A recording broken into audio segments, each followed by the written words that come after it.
What are you going to be using the money for?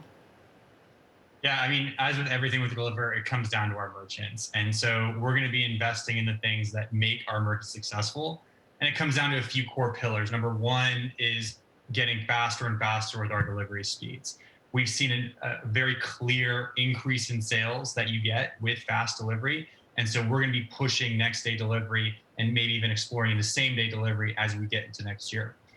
Second is going to be making our platform more flexible for merchants. So covering a wider variety of use cases that our merchants can leverage it for. That includes things like temperature control, returns, for various different verticals to use the network.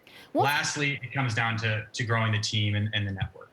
Talk to us about growing the team. I mean, Yeah. supply chain is something I talk about day in, day out. Concerns about labor, the difficulty of hiring. What are the biggest headaches for you right now?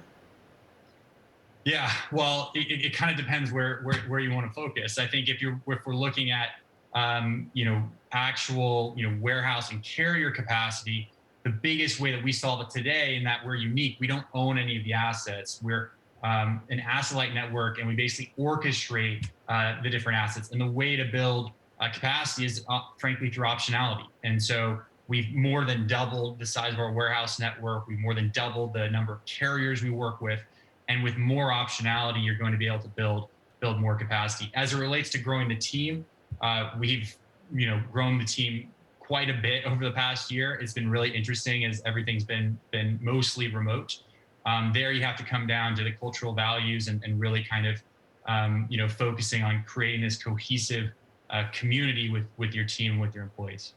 Who are your competitors right now? Because do I know it's you delivering? Is it more, do I just have a relationship with the company that I'm buying through and you're the back end? How does your name work? Yeah, so you would not actually know you're receiving from Deliverr, but Deliverr actually now is on track to power over $2.5 billion in GMV annually. So we're behind the scenes. In the end, you're going to be working with the merchant.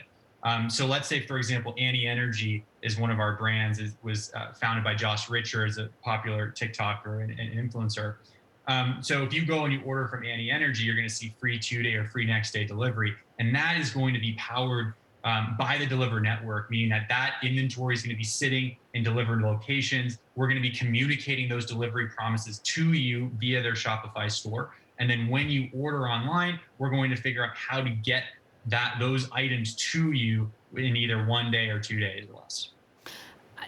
To that end, who are your competitors in that landscape? And is there enough demand as we sort of we hope, we pray, we move outside of a COVID life and start to get back into the stores?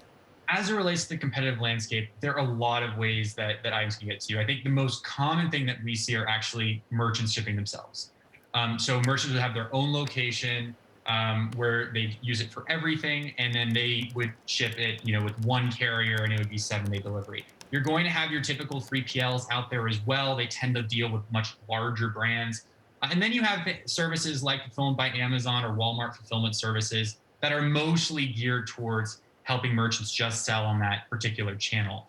So it's a very diverse competitive landscape, honestly. But really, the core usually comes down to merchants shipping themselves 5 to 7 days, and our job is to convince them that by outsourcing that and partnering with us, we can essentially offer 2-day, next day delivery across the country.